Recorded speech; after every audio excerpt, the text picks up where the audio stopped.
Kenapa saya sering cerita orang mukmin semuanya itu min ahlil jannah? Itu saya jamin. Sama tidak usah takut su'ul khotimah, tidak usah takut berlebihan seperti itu. Karena setahu saya, setidaknya saya mewakili ulama zaman ini. Rata-rata guru kita ini bermadzhab Syadzili dalam berkeyakinan berpikir tentang Allah. Di antara ini yang mulai saya ngomong serius, supaya tadi kan guyonannya sudah diambil Gus Reza sama Gus Kausar. Saya tahu kenapa mereka guyon. Kalau ngomong serius takut kalah sama saya.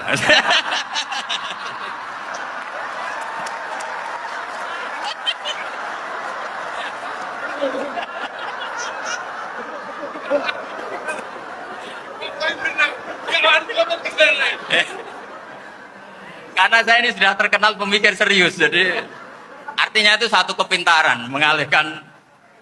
Ya, oh ya, sudah itu satu kecerdasan. Tidak hanya ngalim tapi betul cerdas. Betul cerdas. Jadi itu bukti beliau-beliau ini cerdas itu. Saya berpikir begini, ini madzhab Syadzili. Kita semua tentu Syadzili karena kita semua ngaji kitab Hikam. Kita tahu kitab Hikam itu muridnya Abul Abbas Al-Mursi. Abul Abbas Al-Mursi muridnya Syekh Abil Hasan apa? Asy-Syadzili. Saya masih ingat betul makalah itu dan saya ulang-ulang. Setiap saya ngajar di sarang saya ajarkan itu. Kilali kata Abul Hasan Asy-Syadzili, saya pernah dapat hatif, dapat semacam ilham.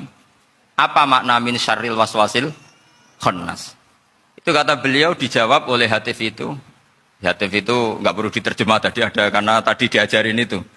Apa yang dihidupkan itu nggak perlu dijelaskan. kata hatif tadi, waswasun yadkhulu bainaka wa baina habibika. Yunsika altofahu al-hasanah wa yudzakiruka af'alaka as-sayyi'ah wa yukassiru indaka dzatas shimal wa yuqallilu indaka dzatal yamin liya'dila bika an husnidz dzanni billah ila su'iz dzanni billah.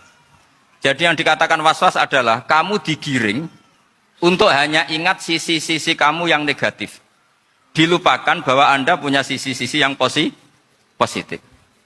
Misalnya seperti ini, mungkin secara fikih, tadi banser-banser tegas, wah ini masalah, lelaki perempuan dipisahkan gini-gini.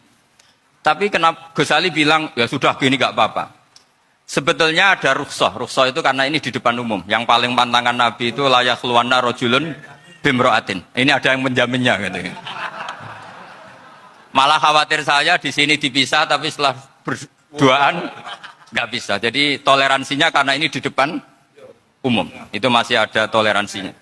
Layak luwana rojulun bimro'atin.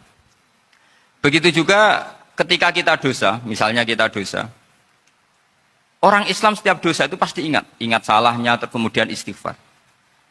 Dan ketika satu kebaikan dibandingkan keburukan, itu kata semua ulama, karena sayyi'ah itu bernilai 1, kebaikan bernilai apa? 10. Itu masih surplus berapa? 9. Jadi itu cara berpikir Abul Hasan Asy-Syadzili. Kenapa kamu harus berpikir positif tentang Tuhan? Sekali berpikir tentang negatif, itu bahaya betul. Misalnya begini, kamu berpikir, tak rewangi, jadi kiai, sujud, rukuk, ternyata aku tetap lebu neraka, gunanya apa? Itu menurut saya kan gak punya akal. Sujud itu satu kelaziman menghamba kepada Allah. Normalnya seorang hamba itu ya sujud. Kemudian gara-gara kamu ingin masuk surga, terus logika kamu dibalik, gunanya apa saya sujud? Ternyata saya masuk neraka.